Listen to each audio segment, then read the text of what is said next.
SK도 조금 막 그런 불안함 이런 게 있었는데 그래서 아마 쿠팡을 바로 탈퇴한 것 같고 어떻게 될지는 모르는 거잖아요.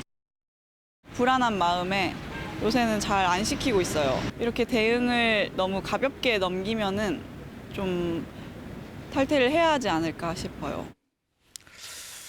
자, 어제자 기준으로 뭐 쿠팡 이용자 수가 200만 명이 감소했다라고 하던데 로켓 배송이랄지 뭐 빠른 반품이랄지 이런 시스템들 여기에 좀 생활화된 분들이 많거든요. 그런데 이제 단순히 개인정보 유출됐다는 이유로 떠나고 있는가 어떻게 진단하고 계신지요? 그렇죠. 좀 팩트 체크를 해봐야 될 것 같습니다. 이 사건이 터지기 직전에 일간 활성자 수를 봤더니 1,798만, 1,800만 명 정도 됐었거든요. 네. 그런데 사건 터지고 나서 지금 1,594만. 그러니까 우리가 객관적으로만 200만 고객이 일단은 떠났다라고 볼 수가 있을 것 같은데요.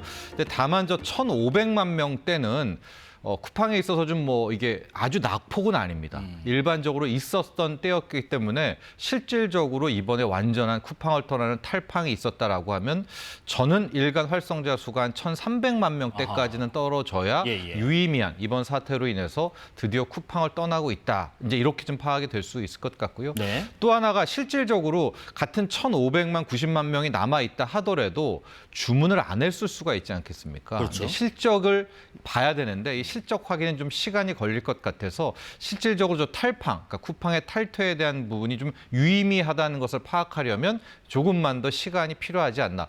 왜냐하면 이제 주의를 좀 봐도 아까 앵커도 이야기했지만은 이 로켓 배송에 이제 워낙 많이 뭐 길들여졌다고 해야 될까요? 그래서 이런 엄청난 사건에도 불구하고 쿠팡을 완전히 좀 떠나지 못하고 있는 것 같습니다. 그래서 조금 더 시간이 걸려야 이번에 사태의 여파를 좀 파악해 볼 수 있지 않을까라고 볼 수가 있겠고요. 네. 또 하나가 이제 상대적인 뭐 다른 곳에서의 혜택이겠죠. 쿠팡을 떠난 사람들이 다른 업체로 좀 갔는가.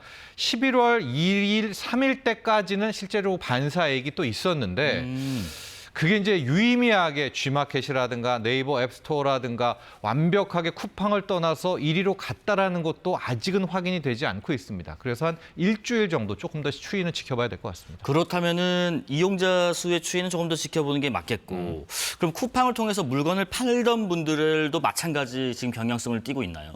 그렇죠. 이제 쿠팡이라는 곳이 오픈 마켓이잖아요. 이제 사고 파는 것들을 한 자리에 모으는데 쿠팡의 연매출이 한 41조 정도가 되거든요. 이 중에서 우리가 쿠팡에는 없는 것이 없다 이렇게 얘기를 하잖아요. 뭐 고가 이런 것도 있지만 소상공인 분들이 한 23만 명 정도, 그러니까 거래액으로 보면 12조, 41조 중에 12조니까 한 30% 이상은 이제 소상공인 부분들이 함께 있습니다. 네. 그래서 만에 하나 이번 사태가 좀 커져서 이제 쿠팡에 대한 이용액이 줄고 쿠팡의 매출이 급감한다라고 한다면 쿠팡 자체의 손실뿐만이 아니라 실질적으로 이제 소상공인들까지도 피해가 커갈 수가 있겠고요. 쿠팡 관련해서 나온 이제 조금 전 속보는 탈퇴 관련해서 공정위가 뭐 사실조사에 들어간다는 얘기가 좀 떴더라고요. 네네. 그래서 아마 쿠팡 탈퇴 문제에 대해서도 또 한 번 오늘이라든가 오늘 저녁에 좀 부각이 될 것 같은데 이슈가 그건 것 같습니다. 이제 우리가 이제 떠날 때 OTT도 그렇고 이런 거를 떠날 때 이제 온라인에서 탈퇴하겠습니다. 뭐 이렇게 하고 날 경우에 월 단위로 나머지 잔여 기간까지는 이용하고 떠나야 되는 이런 부분이 있는데 공정위 같은 경우에는 이 부분을 즉각 탈퇴가 가능한지를 좀 보고 있는 것 같아요. 왜냐하면 이게 단순 변심이 아니라 회사의 문제 때문에 떠나는 거 아니겠습니까? 그러니까 기본적인 약관에 따라서 이것도 월별 단위로 울며 겨자 먹기로 한 달을 더 해야 되는지 잔여 기간에 대한 부분이 하나가 있고요. 쿠팡은 또 하나가 온라인과 오프라인이 좀 다르다라고 합니다. 온라인 같은 경우에는 바로 탈퇴가 가능하지만 오프라인, 그러니까 유선이겠죠. 전화로 할 때는 뭐 본인 확인이라든가 기타 등등 때문에 이틀 정도의 시간이 걸린다고 하거든요. 이것도 공정위는 함께 바라본다고 하고 탈퇴 과정, 온라인 탈퇴 과정 때도 뭐 비밀번호를 재입력하는 과정들이 나온다든가 설문을 물어본다든가 좀 귀찮게 하는 거죠. 이런 부분에 있어서의 어떤 불공정성이 있나라는 것을 파악해 본다라고 해서 공정위 조사가 들어간다고 하고요. 관련해서 쿠팡도 이걸 간소화하겠다라고 좀 이야기를 했거든요. 그래서 이참에 막 지금 뉴스에 막 쿠팡 탈퇴가 어렵다더라, 뭐 심사를 한다든가 그거보다는 실제적으로 하게 되면 제가 보기에는 온라인 쪽에서는 굉장히 빠르게 또 탈퇴를 할 수 있지 않을까 이렇게 보고 있습니다. 예.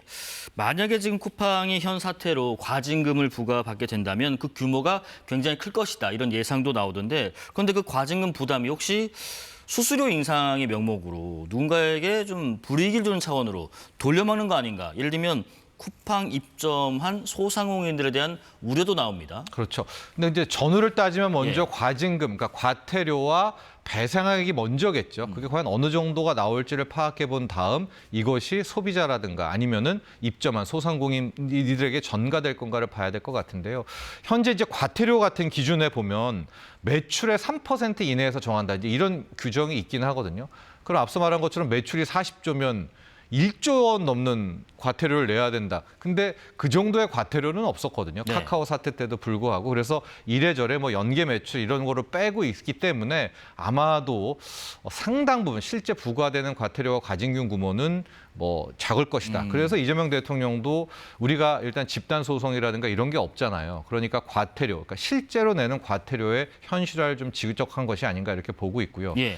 이게 끝나고 나서 이제 개인 피해 이제 배상이 있을 것 같은데 우리나라는 과거에 뭐 KB카드라든가 통신사 사태에서도 봐도 10만 원, 뭐 20만 원 이 정도를 넘은 적은 없었던 것 같아요. 이 개인 피해 배상액이 아마 그래서 그 정도 선에서 이번에도 파악이 되지 않을까라고 보고 있고 이제 경찰이 어제 압수수색을 돌입했잖아요. 이제 압수수색한 이유가 실제 이제 쿠팡 측에서는 이것이 해킹이라든가 자신들의 어떤 뭐 중대한 뭐 오류, 범실, 뭐 악의적 고의성이 아니라 그 중국 엔지니어라는 그 사람의 개인 일탈과 개인 범죄로 이제 계속 이야기를 하고 있지 않겠습니까? 근데 이제 경찰 조사가 들어가서 이게 정말로 잘 갖춰져 있고 보안 체계도 잘 돼 있고 프로토콜이라든가 모든 매뉴얼대로 했는데 그 중국 엔지니어가 범죄를 저질러서 간 것인지 아니면 실질적으로 전반적인 시스템이라든가 이런 보안 체계에 허점이 있었는지를 판단하는 것이 일단 굉장히 중요한 것 같아요. 예. 그래서 이제 경찰 조사 결과